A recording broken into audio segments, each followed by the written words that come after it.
Right, we're going to reconvene our meeting and welcome Charlie Hancock, Consultant Forester. Welcome back, Charlie. Hi, sorry, my computer's being wonky. Hi, Chair Sheldon and members of the committee. It's great to see you again. Sorry I couldn't be there in person today, but I'm gonna run out to the woods right after this to try to get some work done before this brutal cold snap sets in. So for the record, my name is Charlie Hancock. I'm a consulting forester based in Montgomery. I work across the northern tier of the state with private landowners. I'm also co-founder and president of Cold Hollow to Canada, which is a regional conservation partnership based up here in 7 towns at the northern end of the Greens. And I also have served on the board of the Vermont Land Trust for close to a decade. So the issues around conservation and easements are pretty close to my heart. I also currently serve as the vice chairman of the Working Lands Enterprise Board, or the private sector lead there. So issues of working lands and rural economics are also always front of mind. And then I also serve as a member of the Ag and Ecosystem Subcommittee of the Vermont Climate Council. And I mentioned that last one because one of the objectives that we advanced out of the subcommittee to the final CAP plan was the recommendation to meet the 30 by 30 objectives that we're considering here. So I'm really glad to see that they're back in H126. I was going to make a joke about it being Groundhog Day, and we're back, but it's great to see. Yeah, it's great to see this being back. So I have some prepared testimony that I'll walk through, but as always, feel free to jump in with questions or conversations. So feel free to interrupt me whenever. So thinking about kind of importance of objectives, I fully support and applaud the objectives outlined in this bill. We need to invest in strategic conservation with Vermont conservation design, as we've heard, acting as a guiding plan for these prioritization efforts. And we've heard a lot about this, but we always need to consider the moment that we're in and why we need this planning effort. We have to consider the climate impacts that our forests are seeing, that we've spoken about, the need for mitigation and adaptation in these efforts. We need to consider, as you've heard from Jamie Fidel and others, Ryan mentioned this earlier, that we're looking at a current pace of forest loss estimated at around 15,000 acres being converted on an annual basis to development. So the pressures are real. And if we're going to maintain a healthy, productive, and resilient landscape that defines our communities and continues to provide a critical ecological function, as well as supporting the working lands economies that our rural communities depend on, we need to start thinking about how to do that. And this bill does that. I also want to touch briefly when we think about importance on economic importance, because it's often not something that we think about in the terms of conservation context, but it's critical, and it's a big part of why we're talking about this. In 2018, the Trust for Public Lands and a number of partners commissioned a report on the return on investment in land conservation. I sent a copy of the executive summary to the committee, so it should be somewhere around to refer to if you'd like to. The full report is available online. But that study found that for every $1 invested in land conservation, the state returns $9 in economic value to the Vermont economy. And that 1 to 9 economic return is, I think, a pretty good return on investment. So, state investment in land conservation supports, not just the ecological functions that we're talking about, but also critical industries in Vermont, such as forestry, farming, outdoor recreation, tourism, that all depend on the availability of high quality protected land and water. Conservation investments support these jobs that are important industries, and they really reinforce Vermont's strong sense of place. The forest products industry alone, which is where I find myself most days, supports over 11,000 jobs in the state and generates over 1.5 billion in economic output. The land base that we're talking about here provides the foundation for that. There's also an interesting fiscal angle here in that land conservation saves Vermont money through avoided costs and pressures on expensive infrastructure and other municipal services required by residents in towns, thinking about things like roads, schools, police, fire protection. Research in Vermont has found that on average, property tax bills are lower, not higher, in towns with the most conserved lands. And as chairman of the Montgomery Select Board and having just finished our FY24 municipal budget, I can tell you that, the tax rate and municipal budgets, are front of mind in all of our communities. I also want to note that we are in a housing crisis, right? And so sometimes we find ourselves looking at conservation or development and in a way pitting them against each other. And we don't have to. I think just the fact that Vermont has an entity like the Vermont Housing and Conservation Board is a perfect example of how Vermont has been a leader in this balance. So those are kind of some framing things that I think about as we have this conversation. So some highlights to touch on from the bill. The categories used to differentiate between the different types of reserves that we've talked about today are critically important, acknowledging that all of these categories will have to be part of the reserve system that we're looking to create. In doing this, the bill touches on what is currently a pretty contentious issue within the forestry and conservation community, and one that I alluded to last time I was in committee when I spoke about how we're having the conversation and the need to avoid creating kind of false dichotomies around this. The conflict is really kind of a reemergence from decades past of a debate between advocates for exclusive use for passive management. The newly termed phrase for that in parts of the community is proforestation, and it being pitted against those that are making the case for sustainable or ecological management, or the triad model for conservation that we're looking at here. And that model really argues for a holistic approach to forest management, combining both passively managed reserves and sustainable forestry. The fact that we should not rely on a single approach is not a new idea by any means, but seems to have been lost a little bit in the recent conversation about these things. Some of this debate is clearly just beneath the surface of H126, but the bill does a really nice job of not endorsing any singular approach. Rather, it uses the three categories of ecological reserves, biological reserves, and natural resource areas to encompass the spectrum of options that we need. In my mind, exactly as it should. So bravo on that. The bill itself calls mainly for the inventory and assessment work that we would need to set the stage for conservation actions and further designations. Well, at this point, shying away a little bit on kind of how we'd actually do that, which I think is a completely reasonable first step. It puts the work largely in the hands of the Agency of Natural Resources. I do think that how we're providing capacity for that is important, and I would ask if the committee has discussed at all attaching a funding appropriation to the bill. If ANR leads this, they are going to need, support and funding to stand up the work and potentially add staff around it. As the work moves forward, I think we also really need to understand that this must be a partnership across all entities in the state. We really need to be broad and inclusive in this conversation. We're going to need philanthropic partners, land trusts, conservation organizations, all of these at the table, because at the end of the day, primarily it's those other entities that will be executing the plan, not just ANR. We can't forget that Vermont is 75% forested, of which 80% is privately owned. Liz touched on this.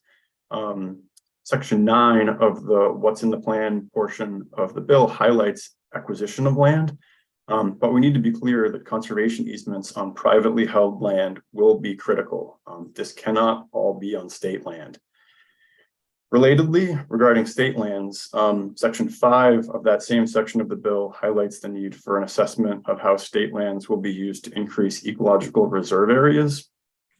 Similar to Matt's earlier comments, I would suggest potentially rephrasing that to highlight how state lands can meet each of the three reserve categories. Can't forget that state lands remain a critical component of our working forests, while also acknowledging the opportunity that's there for continuous improvement in our management of them, and also for the potential for those ecological reserves there. A few other points as we kind of look forward with the work. As we look ahead, we need to continue to address how we promote sustainable forest management practices, which together support biodiversity and community and climate resilience. We also need to think about how we reinvest in the land itself. It's not just about protection, it's often about restoration. Larger conversations around climate adaptive management, like we've talked about before, managing for old forest conditions, addressing invasive species, successional pathways have been disrupted by past land use. Those are all things that need to be kind of considered in here. And we think about, protection, but also restoration. Also tied to this is how this plan supports the working lands economy, which has a conservation factor in and of itself. We need to ask ourselves, how does this plan act in partnership with viability goals there, both ecological and around community and rural economic development? Looking at the moment we're in, I'm seeing that there's a parallel here with the Forest Futures Plan that's also being worked on in the legislature, and I think that's fantastic. To that end, we need to invest in the workforce and infrastructure that support a vibrant working lands economy in and of itself. Again, that's a big piece of keeping our landscape intact. So without getting too far off track, I'll just put in a brief plug for the governor's budget allocation of $4 million to the Working Lands Enterprise Initiative this year, with $3 million in base funding in out years. I think also when we think about moving forward, we need to consider how do other programs such as current use dovetail with this work, as that will be an important consideration as we move forward. How are we thinking about those supporting programs and the complementary programs here, and how they will play an important role in, what conservation is. I don't think we need to hammer out kind of every aspect of that in the bill itself, because we could get pretty deep in the weeds. And I don't think we need to do that now, but, I think through the development of this plan, that'll be an important consideration. And I see, parts of that in the bill, which I think is great. Then there's the cost of executing the plan, which Section 9 of the bill touches on. We really need to include a realistic framework of that in this plan of action, around how we pay for this, the activities to meet 30 by 30 objectives. It's not going to be cheap. I can highlight some recent work that my organization, Cold Holiday Canada, did with the Department of Environmental Conservation on a regional conservation partnership program project, where we were looking to land about $3 million in easement funding up in our neck of the woods. And we advanced about 14 different parcels, totaling, I want to say, about 2,500 acres. And when we looked at the costs of appraisals, legals, the needs for bargain sales in some of these areas, we burned through that money pretty quickly. And so it's just one example to show that this work takes money, and you can use it up pretty quick. So we're going to have to think about how we do that. But a bright spot here is that Vermont's land conservation programs have a really strong track record of maximizing the impact of state investments by leveraging non-state sources. For example, every conservation acquisition that receives state funding between 2008 and 2018 was matched at least dollar for dollar by non-state funding, which is a big deal because we're right now coming into a time of unprecedented funding for land conservation through certain federal actions like America the Beautiful. So how we're aligning our work with federal funds and those 30 by 30 objectives in leveraging outside support is going to be really important. I've heard partners of ours, Trey at BHCB, use the phrase resource magnet. I love that term because we really need to align what we're doing with federal funding opportunities so we can continue to land as much outside money in the state to make this work. So I think lastly, what I'd love to do is kind of tie how this, the work in this bill is reflective, in parallel, or complementary to work already happening out on the landscape. So if it's okay and if it's possible to share my screen, I would like to touch on some of the work that Cold Holiday Canada has done in our region, if that's okay with everybody. That's great. If I can find the right window. Great. So hopefully everybody can see that now. So get that out of the way. So Cold Holiday Canada, again, which is a regional conservation partnership working up in 7 towns on the northern end of the Green Mountains. We've been around for about a decade. We released a strategic plan in 2021, looking at the next 5 years of our work. And that's about forest stewardship, but also forest conservation. And as part of that, we thought about what are our priorities, thinking a lot in terms of parallels with the ideas outlined in this bill. And so just to kind of recap, I think we talked about this last time, but Cold Holiday Canada has an objective of conserving an additional 23,000 acres in our region by 2030. This region spans 7 towns. That's nearly 170,000 acres along the northern spine of the greens here. 4 forest blocks account for approximately 117,000, or about 70% of our region. When we began our work, about 23,000 acres were conserved through state ownership or private conservation easements. And our objective is, again, to double that for a total of about 46,000 acres, or 40% of core forest blocks in our region. I realize 40% is higher than 30%, but I think we like to take the idea that if you shoot for the moon, even if you miss, you're going to land among the stars. And so aim high, right? I'll point out that our work focuses primarily on working forests, but we do include passively managed reserves, and those happen here at multiple scales. And I think that's important to think about.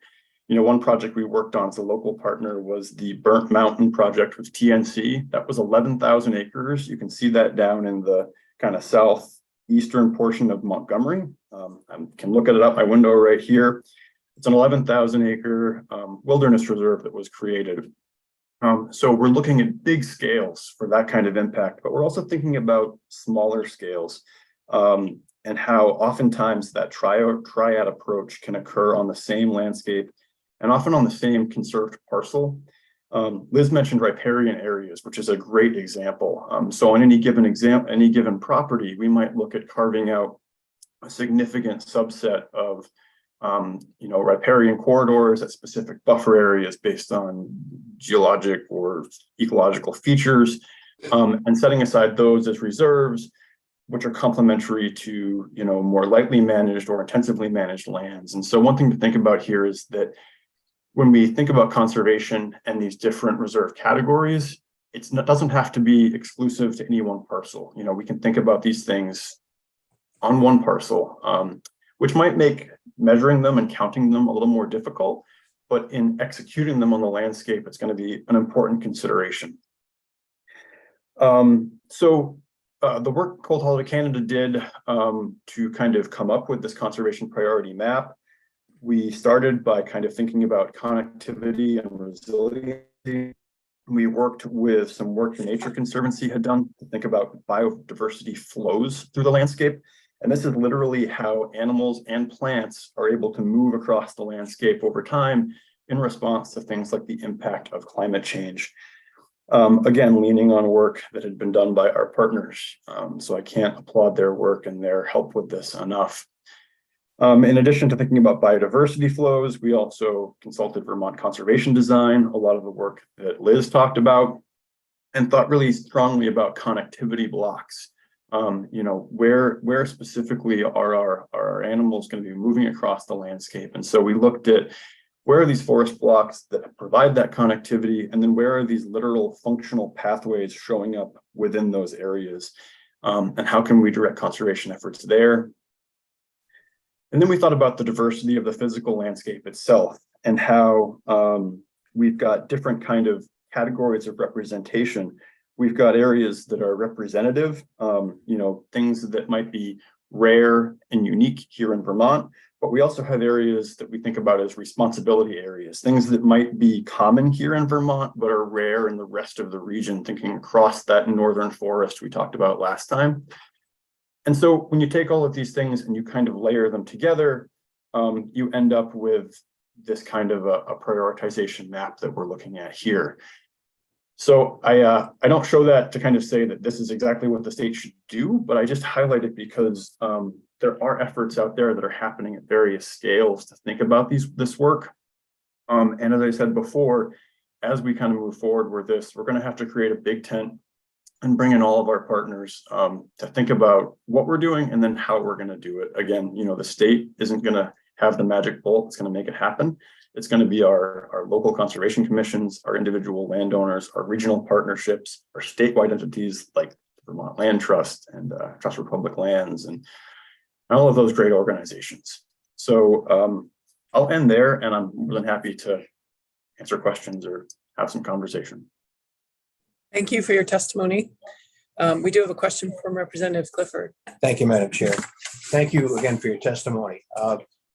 You had mentioned that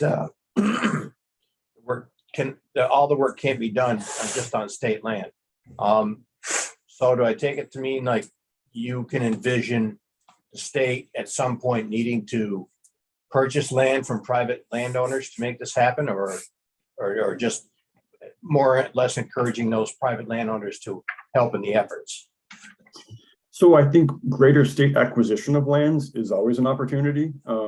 If there's ecologically important areas or opportunities to expand existing forest blocks. I mean, we've got a parcel here in Richford that we're talking to the state with right now, which could potentially expand the J State Forest.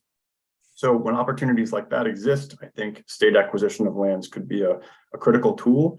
But I think my comment was a little bit more directed at the idea that when we think about, again, 75% forested, 80% is in private ownership, we're not going to be able to meet all these objectives on state land alone.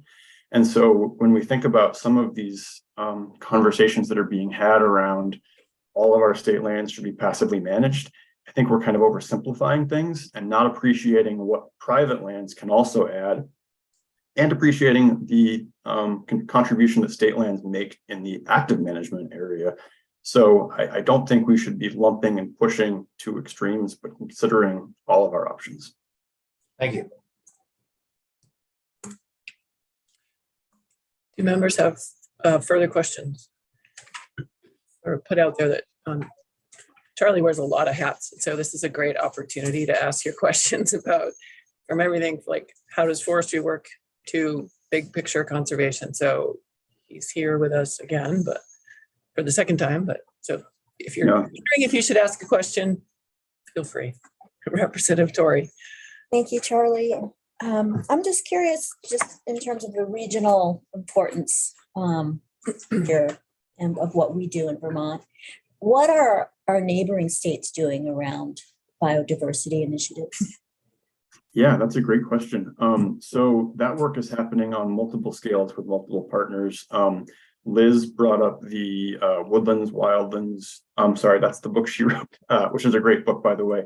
The Wildlands, I'm going to forget it. The work Heisted did, basically thinking about on a New England-wide basis, how much of what categories we need. So there's organizations like that are planning on a large level, but they're also coordinating. Heisted was the founder of a regional conservation partnership network.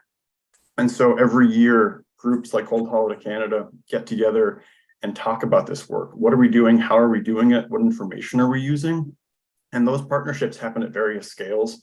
Cold Holiday Canada is one 7-town area. Some of these regional conservation partnerships span state boundaries. There's one that goes all the way up and down the Connecticut River. So when we can come together and work together in those capacities, we can get a lot more done. I'll point to a lot of the research that's been done. We look at Vermont conservation design here in Vermont, but other states have initiated similar programs, and also thinking about the nonprofit sector. TNC has been a great partner in thinking about some of this data around functional pathways and landscapes, and some of the data that we used here in our Cold Holiday Canada strategic plan. So thank you, Liz, for pointing it or for shooting me the cheat sheet. It's Wildlands and Woodlands, Farmlands and Communities is the report Heisted put out, which I have a copy of here, I think, in my bookcase, but right next to Liz's book, actually. The benefits of Zoom. Yeah. Great. Further questions? All right. Not seeing any. Thank you for your testimony this morning. Great. Well, like I said, always happy to chat with the committee, and if there is a chance to get outside in the woods at some point, that would be great. And if you ever have a chance to go out with Liz, take it. I have had such great times in the woods with Liz, looking at everything from little mosses to how deep we can stick poles into the ground in bogs to appreciate the depth of that, that functionality there. So get out of the committee room sometimes and check it out in the world. So thanks so much. Thank you for that reminder, and thank you for taking the morning off and joining us. Awesome. Well, thanks so much. Thank you. All right, members, further discussion on H126 questions? Not seeing any. Anything else that you want to speak to the whole committee about? Okay. With that, we will adjourn for the morning. We're back on at 1:15. We'll see you then.